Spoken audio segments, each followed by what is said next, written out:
My sister's wedding was full of surprises. The groom was none other than my ex-husband. She took the mic and smiled proudly. He divorced my sister just to marry me. My parents beamed with joy as the room erupted in applause. But the moment I stood up for my speech, my sister's smile faded, and her face turned pale. By the window of her office overlooking Manhattan's skyscrapers, Caroline Williams was making final adjustments to her presentation before the upcoming deadline. Her slender, refined fingers danced lightly across the keyboard. She had made a name for herself as a shrewd marketing director at one of New York's leading advertising agencies. Her perfect bob haircut and intellectual-looking glasses seemed to reflect her sharp judgment and insight. "Caroline, that's a brilliant proposal. The client is going to love it," said her boss James, patting her shoulder. Caroline was always valued and respected at work. However, away from the office, her expression carried a deep shadow. Especially when family topics came up, her eyes would momentarily cloud over. 5 years ago, she had divorced Nathan Foster, an obstetrician. The official reason was because Caroline couldn't have children. These words followed her like a curse at every family gathering. "Carol, if only you had tried a little harder. You were married to a doctor, why didn't you get proper treatment? Such a shame you couldn't continue the family line." Her mother Eleanor's words were always accusatory. Eleanor had dedicated her life to building the perfect family, and Caroline's failure had deeply wounded her pride. Her father Henry was the same. A successful architect, he was extremely afraid of exposing the family's flaws to the world. "Look, see what a wonderful boyfriend Vanessa has brought? She'll certainly give us adorable grandchildren." Every time Eleanor spoke like this at family gatherings, Caroline struggled desperately to maintain her smile. Her sister Vanessa worked as a nurse at the same hospital and, as a former colleague of Nathan's, had always been doted on by their parents as the perfect daughter. "Aren't you coming to the next family trip?" Vanessa's voice dripped with artificial concern. "Everyone feels uncomfortable with someone who doesn't have children. If it were me, I could have had healthy children." Such conversations repeated themselves whenever relatives gathered. After Caroline's divorce, her parents began to distance her from family gatherings. They told relatives that our daughter was abandoned by her husband because she couldn't bear children, treating her existence as if it were something shameful. Caroline took a glass of wine and exhaled deeply. From her high-rise Manhattan apartment, she could see the beautiful view of Central Park at dusk. Though she valued her alone time, occasionally she imagined children's laughter echoing through this spacious room. At such moments, a sharp pain would pierce her heart. "You are not defective," she could almost hear her late grandmother Rose whisper in her ear. Her grandmother had been the only one in the family who loved and understood Caroline unconditionally. Keeping her grandmother's parting words close to her heart, "Value your family, but value yourself too," she had endured all this time. The phone rang, pulling Caroline from her thoughts. The display showed Mom. After a moment's hesitation, she took a deep breath and answered. "Caroline, I have news for you." Her mother's voice was unusually excited. "Vanessa is engaged. Isn't that wonderful? Congratulations, Mom." "And to Vanessa too," Caroline said, controlling her emotions. "The wedding is next month." "Of course, you must come," Eleanor continued. "But do try not to stand out. This day is about Vanessa." After a moment of silence, Caroline quietly replied, "I understand, Mom." After hanging up, she stood by the window, gazing at the night view. No matter how much it hurt, to honor her grandmother's words, she had decided to attend the family event. The banquet hall of the Grand Riverside, a luxury hotel in the New York suburbs, was decorated with roses and white ribbons. Several chandeliers hung from the ceiling, casting a soft light that enveloped the entire room in an elegant atmosphere. 50 guests were already seated, in the midst of Vanessa and Nathan's wedding ceremony. Caroline was seated at the very edge of the family section. Following her mother's instruction to why not stand out, she wore a pale gray dress and tried her best not to attract attention. Still, her dignified presence occasionally drew glances from relatives around her. "You look pale, are you all right?" Aunt Martha approached her. Her words carried more curiosity than concern. "Yes, I'm fine," Caroline smiled gently. "It's a lovely ceremony." Truthfully, her heart was in turmoil. Vanessa radiant in her designer white dress, beaming with joy. And beside her stood Nathan, the man who was once her husband. Watching them pledge their love to each other was more painful than she had expected. The ceremony proceeded perfectly. Vanessa and Nathan solemnly exchanged vows and rings. Caroline quietly observed, remembering her own wedding 5 years ago. Back then, she never imagined a day like this would come. The reception began, and food was served.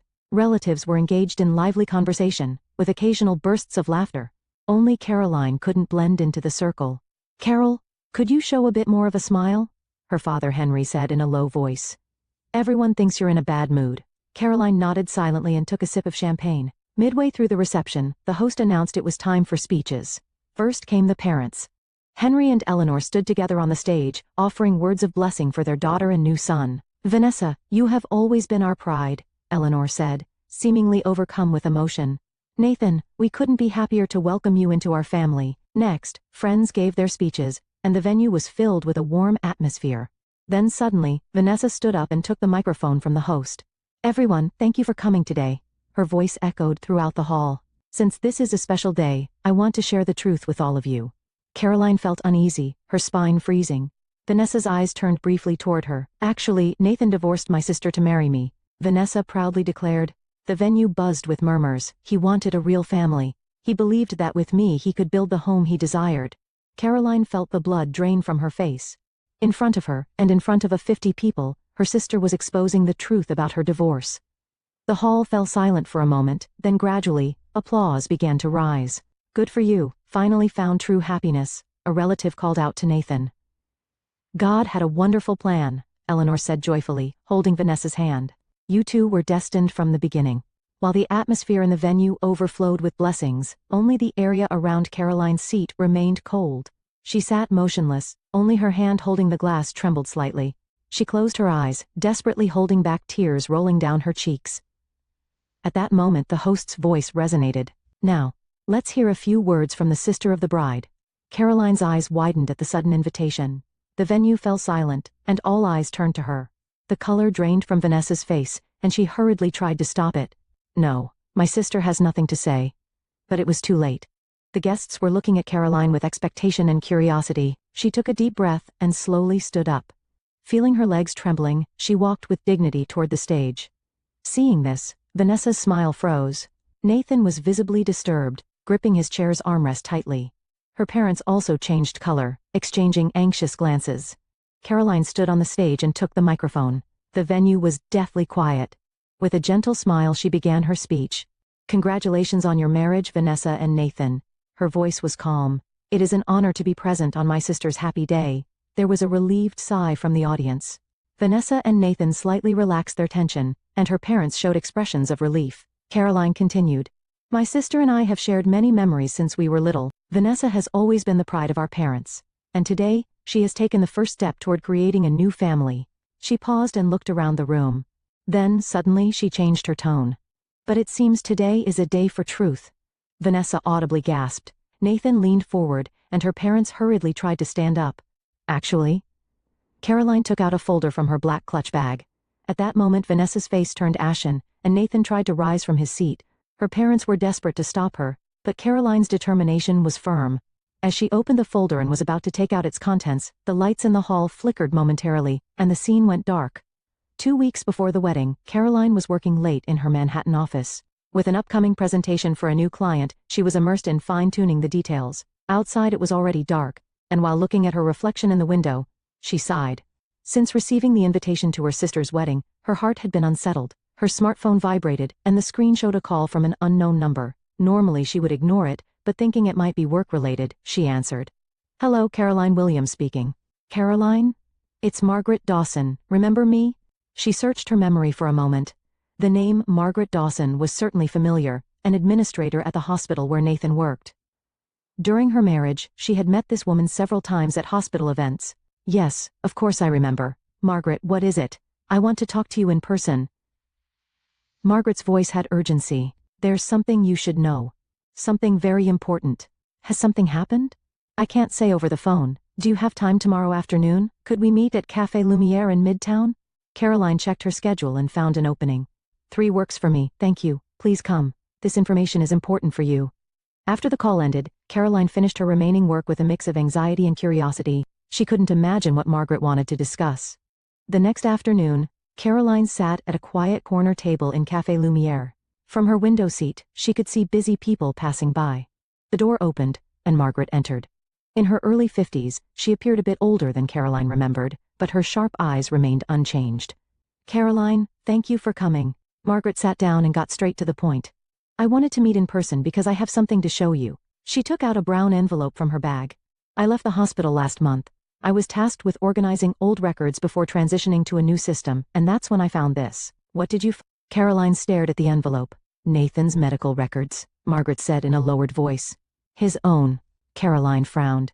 Why show me this? Look. Margaret took out documents from the envelope and placed them in front of Caroline. They were medical test results. The date was 11 years ago, 3 years before Caroline and Nathan were married. This is Caroline read through the documents and gasped at their contents. Nathan has severe male infertility, Margaret said quietly. Extremely low sperm count and poor motility. The diagnosis states that natural conception is nearly impossible. Caroline felt something collapse inside her. With trembling hands, she held the documents, reading them over and over. Is this real? Without a doubt. I manage these records, Margaret nodded. And there's something else you should know. Vanessa worked in the department that managed Nathan's medical records. She knew this fact from the beginning. Caroline was speechless. After a long silence, she finally spoke. Why didn't he tell me? Why did he keep blaming me? Male pride, especially as a doctor, Margaret said sadly. What's worse is that he tried to falsify records to hide his condition. Here's the evidence. She produced another document, a copy of an email Nathan had sent to the hospital's IT staff. It requested access restrictions to his medical records and modifications to specific data. I thought something was odd when I saw this. When I investigated, I discovered he was trying to hide the fact of his infertility, Margaret explained quietly. And there's one more thing you should know. Your parents have known about this for 2 years. What? Caroline's voice rose. Vanessa told them. She asked them not to tell my sister and they agreed. I accidentally overheard their conversation. Caroline stared blankly out the window. A feeling of betrayal unlike anything she had ever experienced overwhelmed her. Why are you telling me this now? Before leaving the hospital, I wanted to do the right thing, Margaret said with a serious expression. I've seen you being called a defective and alienated from your family. That's wrong. You deserve to know the truth. The two sat in silence for a long time. The cafe's bustle seemed distant. In Caroline's mind, memories were being reconstructed under a new light. Nathan's strange attitude, Vanessa's meaningful words, her parents' coldness, everything connected. All the evidence is yours? Margaret pushed the envelope toward Caroline. What you do with it is up to you. But I wanted you to know. Caroline accepted the envelope and put it in her bag. Thank you, Margaret. I appreciate your courage. After leaving the cafe, Caroline sat on a park bench, almost overwhelmed by intense emotions, anger, sadness, the pain of betrayal, and a strange sense of liberation. The people who had called her defective, alienated her from family, and torn her heart apart, had actually known the truth all along while continuing to blame her. That night Caroline called her friend Laura and confided everything. Unbelievable. Laura's voice was filled with anger. Are you going to the wedding? I don't know, Caroline answered honestly. But I won't remain silent. What will you do, reveal everything? Caroline's voice had regained its composure. Make the truth known. You'll destroy your family, Laura warned. They destroyed my life first, Caroline replied, gazing at the night view outside her window. For 5 years I've blamed myself. Enough is enough. Over the next few days Caroline verified the evidence, consulting with medical specialists to confirm the authenticity of the diagnosis. Everything was genuine. She also met with a lawyer, seeking legal advice about disclosing medical records. The day before the wedding, Caroline quietly resolved. She would sit at the edge of the family section, endure all the lies and humiliation, and then reveal the truth at the appropriate moment. The anger that had been sealed away for so long, now burned like a quiet flame within her. She opened her laptop and began drafting her speech. The first sentence was, "Truth sometimes comes with pain, but it is what sets us free. Tomorrow, everything would change." With this thought, Caroline lay down on her bed. Strangely, she fell into the most peaceful sleep she had experienced in years. The venue's lighting was restored, bringing brightness back to the hall. The momentary blackout seemed to herald the revelation of truth that was about to occur. Caroline continued to stand on the stage with the microphone in hand. Her expression was calm, but the determination in her eyes was unwavering. I apologize, there seems to have been an issue with the electrical system, the host said with a light laugh. Ms. Caroline, please continue. Caroline nodded and took a deep breath. The venue was again shrouded in silence, with all eyes on her. Looking at Vanessa and Nathan's seats, both were visibly disturbed. Vanessa's face was pale, and Nathan sat restlessly in his chair. At her parents' seats, her mother Eleanor clasped her hands as if in prayer, while her father Henry watched his daughter with bated breath. Earlier, I was talking about memories of my sister and ex-husband, Caroline continued in a gentle voice. Our family has many memories. Christmas mornings when we gathered to open gifts. The surprise we made with a homemade cake for Dad's birthday. When we called out Vanessa's name loudly at her high school graduation. Warm smiles spread throughout the venue, easing the atmosphere. Caroline also smiled, but her eyes remained calm. But since Vanessa said this is a day for truth, let me also share the truth. Her tone changed. About the real reason Nathan and I divorced. At that moment the venue seemed to freeze. Vanessa tried to stand up but Nathan grabbed her arm to stop her. Her parents were clearly agitated. Caroline took copies of the medical records and the specialist's diagnosis statement from her clutch bag, and instructed the hotel staff beside her. Seconds later, the documents were projected onto the venue's screen. "This is Nathan's infertility diagnosis," Caroline said calmly. "Notice the date. 3 years before our marriage." Sounds of surprise rose from the audience. Several attendees who appeared to be medical professionals leaned forward, intently studying the projected documents. In fact, Nathan, as a doctor, knew about his own severe male infertility, yet he continued to blame me. Caroline continued. "During the last 2 years of our marriage, he called me defective and humiliated me in front of family as a wife who couldn't give him children." Nathan's face reddened with anger as he stood up and shouted, "That's fabricated, she's lying." Caroline calmly showed the next document. "This is a reconfirmation diagnosis from a specialist last month. And there's something even more important." She looked around the venue, focusing on her parents and Vanessa. All three were frozen like statues. Nathan wasn't the only one who knew about this diagnosis. Caroline's voice was powerful. "My parents and sister have known this fact for 2 years. Yet they called me a defective, excluded me from family gatherings, and spread rumors among relatives that I was a woman who can't have children." The venue erupted in commotion. Relatives looked shocked, glancing back and forth between Caroline and her parents and Vanessa. Nathan tried to stand and approach the stage, but 2 friends restrained him. "Caroline, you're insane. What do you think you're doing with this story?" "I'm just telling the truth," Caroline replied calmly. "Vanessa, as a nurse, you saw these medical records from the beginning. Yet, you tormented me, had a relationship with Nathan, and today claimed that he divorced to marry me." Vanessa covered her face, trembling. She couldn't say anything in return. Caroline projected the final document. "And this is evidence that Nathan tried to falsify his medical records. It's a copy of an email to the hospital's IT staff. Please look at the date and content." The atmosphere in the venue changed. Initially filled with shock and disbelief, it gradually shifted to acceptance of the truth. Medical professionals whispered among themselves, "This is genuine," and their voices spread throughout the hall. Vanessa's friends began to distance themselves from her, with one bridesmaid asking, "Did you know?" Vanessa couldn't answer and just continued crying. Eleanor stood up and said in a trembling, angry voice, "Caroline, what do you gain by exposing family shame?" "It's the truth, Mom," Caroline answered with sadness. "For 5 years I was made to believe I was defective, but that's not true." Henry pulled Eleanor's arm to make her sit, then covered his face and began to cry. His shoulders shook violently. "I came today to say goodbye to my family," Caroline quietly said finally. "Now that I know the truth, there's no place in my life for lies and betrayal. Vanessa, Nathan, walk the path you've chosen. And to my parents, goodbye."